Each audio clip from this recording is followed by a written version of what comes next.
Street. Jonas Pope IV covers North Carolina State, works for the News Observer, and joins us. Sikkim 365 Radio, 365 Sports. Jonas, thanks for your time. So the top 25 coaches poll came out. NC State just outside the top 10. I thought that was fair. What was the reaction from most NC State fans or those who cover them? Yeah, I think the fans expect to be top 15. Some of them even thought they'd be top 10, but I think this is right where they thought they would be. Same with the writers who covered this team. They thought they'd be within the top 15. We actually went out to practice today and talked to a couple of players and asked them what they thought about it. For the most part, they said, it's preseason. It's not that big of a deal. They don't pay a lot of attention to it. And a couple of guys said they actually prefer to be the underdogs. That might have been a little too high for them being inside the top 15. But it's what the fans thought, it's what us writers thought, that they would be a top 15 team heading to week 1. Dave Doeren has done a great job in the years that he has been the coach there. That they were up and down for so long. Jonas, what is the key that he has brought there with the stability and what makes it that offense they run is kind of unique? What is it about Dave Doeren that's gotten them to this point so quickly? I mean, he had a plan, he had a vision for how he wanted his program to look, and he stuck with it. He's very proud of the hard, tough together motto that they go by. He's very proud of the fact that they bring players in and develop them over the course of 3 or 4 years. They don't bring in a whole bunch of 5-star guys.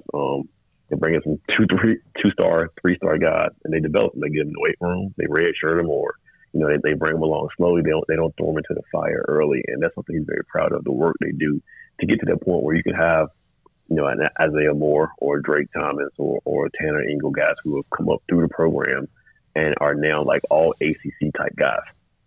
Jonas, NC State, obviously, as we mentioned, in the top 15. I think 13 is where they're ranked. But what are some things they must find out between now and they open the season against East Carolina? Well, they got to find out who their left tackle is going to be. Their left tackle, Ike Ekwonu, was number 6 pick in the NFL draft last April. He'll more than likely be replaced by a redshirt freshman and Anthony Belton. That's a big position on the offensive line to replace. They got to find out who's going to be the new running back.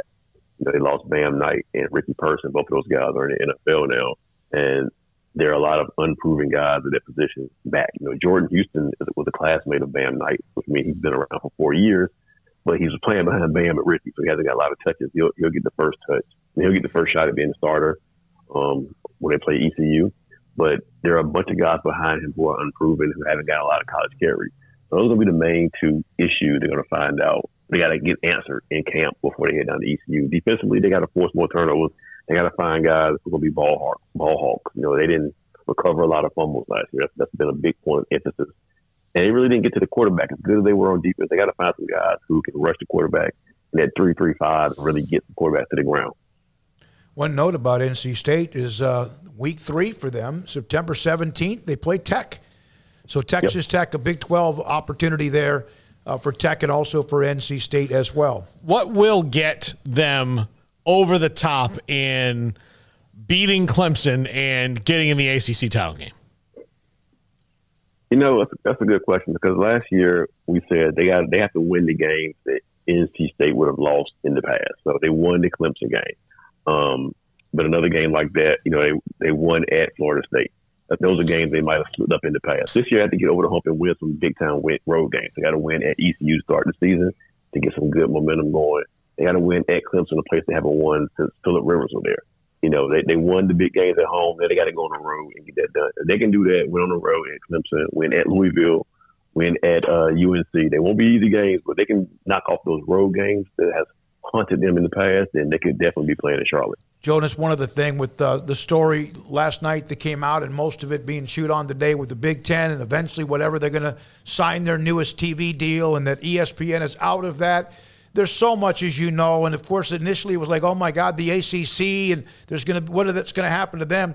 And I said this earlier in the show. After all of that maybe consternation a month or so ago with USC, UCLA, and what it seems like they're just going about their business, aren't they? The ACC just kind of, hey, let's play football, see what happens.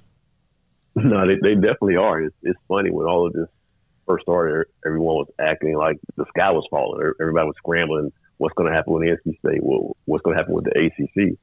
And I remember having a conversation with Boo Corrigan, the athletic director. He was like, "We're fine. The grant of rights is going to make sure that the ACC is probably going to stay intact a lot longer than people realize." So he was calm. He wasn't worried. And he's like, "Hey, for the next few years at least, the ACC as we know it will still be like the conference that you see today." So, yeah, they weren't worried. Like you said, they're going about business as usual. Jonas, thank you, man. I saw the video. Is that video of your son? Is it your son? So my daughter. Your daughter. I'm sorry, your daughter. That how good is that as a father, huh? Oh, she's a superstar. I realize people come to my social media just to see her. No one comes to see me. She's a real star of the social media. You're used to it, man. That doesn't change, and it shouldn't. Thanks for your time, Jonas. Appreciate it. Thank you. Yeah, Jonas Pope IV, News and Observer, covers NC State. And again, joining us on SicEm 365 Radio, 365 Sports. We'll break here, come back with Ross Delling.